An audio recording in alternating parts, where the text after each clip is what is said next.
The idea that we can actually design out crime and nuisance behavior before it even happens. That this built environment that's around us here has a direct relationship on how people behave and act. And so when you have a whole community and a whole city that's built on those principles, then you're creating a very safe city.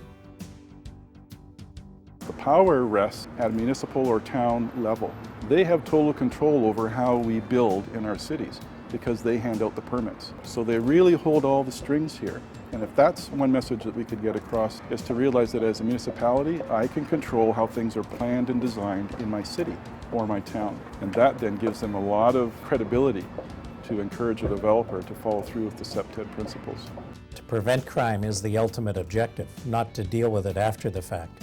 So anything we can do to develop a crime prevention strategy is what communities do need to do.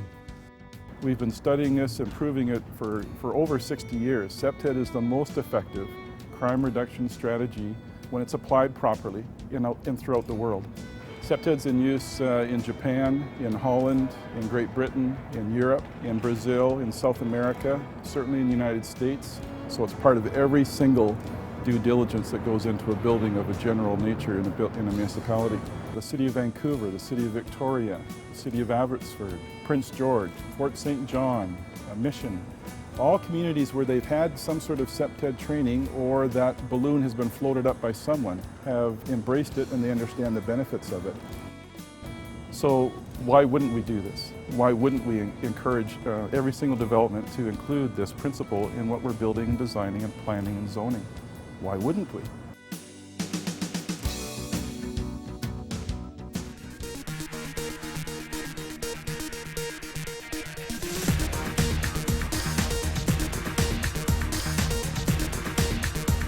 Has a mix of residential and retail, typical of perhaps a main street that you might find in a more urbanized setting with sidewalks and nice retail stores. And that creates more of a complete community. People engage in the street more. I think that's one of the biggest principles of CPTED. Big high glass windows, a lot of transparency into the retail so it makes the retail more viable. Because, like I said, a little more urban. Good design is also safe design. Yep, and I think it's profitable too. Street furniture, right, that would encourage people to linger.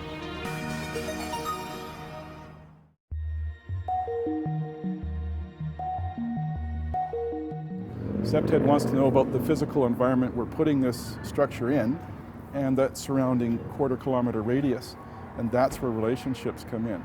So CPTED can't be prescribed. There's no checklist we can generate. That's what makes it so exciting to use and practice in, because it's very creative, and you have to get out into the real world and see what's actually going on here day and night before you build here. And then you can know if you can be extremely creative or if we need to be a little more conservative. CPTED is multidisciplinary. We have to work with other crime prevention programs.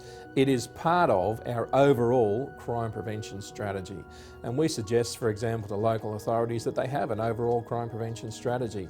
And in that they include all crime prevention programs that they're running, including CPTED, including CCTV, including youth programs, seniors programs. It doesn't really matter, as long as people are sitting around a table and discussing the issue of crime prevention overall. CPTED has more effect and is far more successful when it's included as an overall crime prevention program.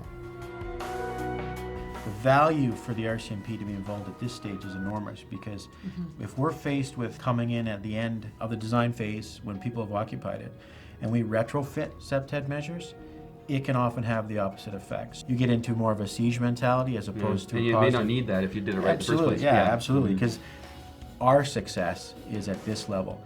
If we've missed the opportunity and we tell an individual, well, you should probably put in a gate and a big sign saying no trespassing and no one allowed and you're under video surveillance, we've kind of missed the opportunity. One of the main principles of CPTED, which is simply called territoriality or ownership, if you like, and the idea is that everyone living in the neighbourhood takes some part in it, so that everybody has a sense of ownership of that place.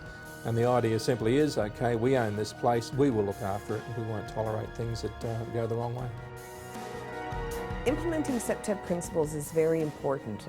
Every single development that we have in the city goes through the process at the Design Advisory Council that works with the developer and the investor and his team in terms of looking at all of the CPTED principles, making sure that they're implemented. It's very simple and it's very basic, and it's very important to implement on the front end.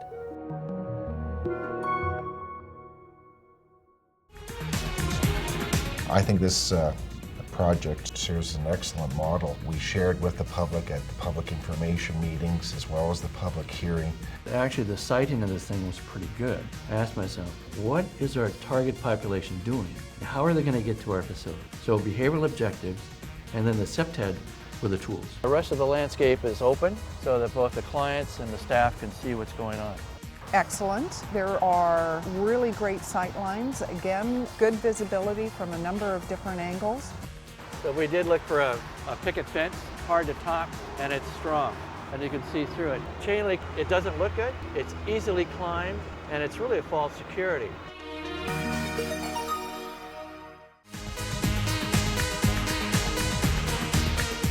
Customers feel safe, they spend money, and this place is lit, it's bright, it's clean, it's everything that CPTED says we should be doing. They've really maintained the landscape. It's compressed, it's low, so there's visibility throughout.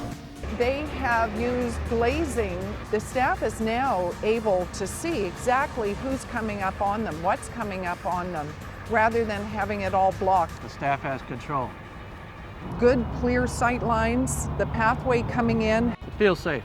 It does feel very, very safe.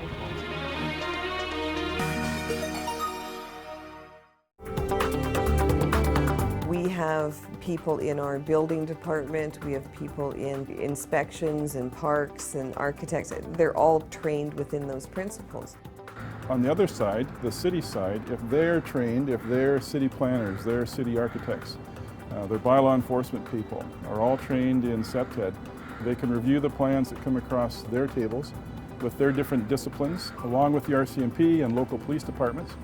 Their officers are trained in it. If they're all coming to the same table, they can also help to design out that opportunity for crime.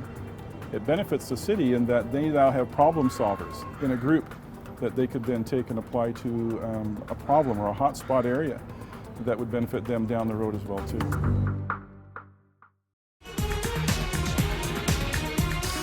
Very open, very transparent, just creates a very comfortable feel. There's a lot of clarity to it too. You can tell what you're supposed to do. They in fact have put a lattice screen around it, so it can't be occupied. It's a safe space, no one can conceal, it works. As you can see, Jim, over here, again, they've eliminated the external hardware, just one of those target hardening measures that we promote. You know, signage is important from time to time. So here we have a clear indication that it's private property and just not anyone can come in here. This is a great space, Gerald. It's got I think a great... so. I think it has some good natural surveillance. So yeah, this has all the ingredients. Looks good, it's visible, it can be occupied, people want to occupy it. It's a good deal.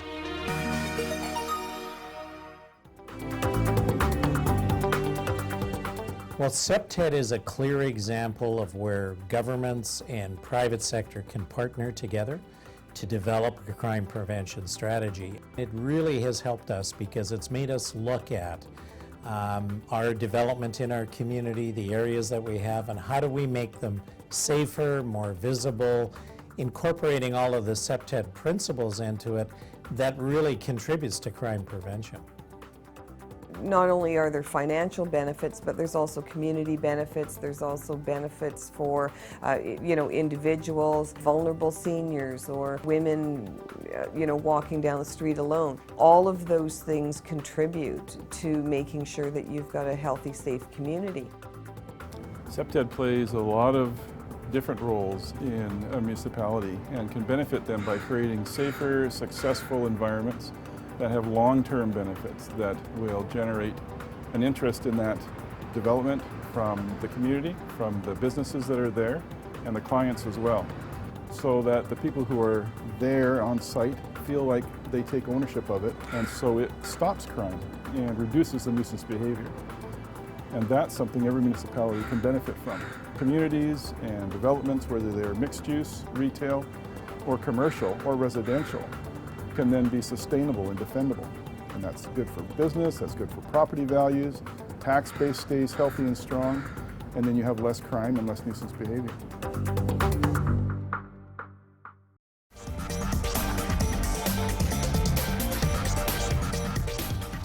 Since we've implemented the CEPTED principles into our community and in everything that we do, we've definitely seen improvements all the way along.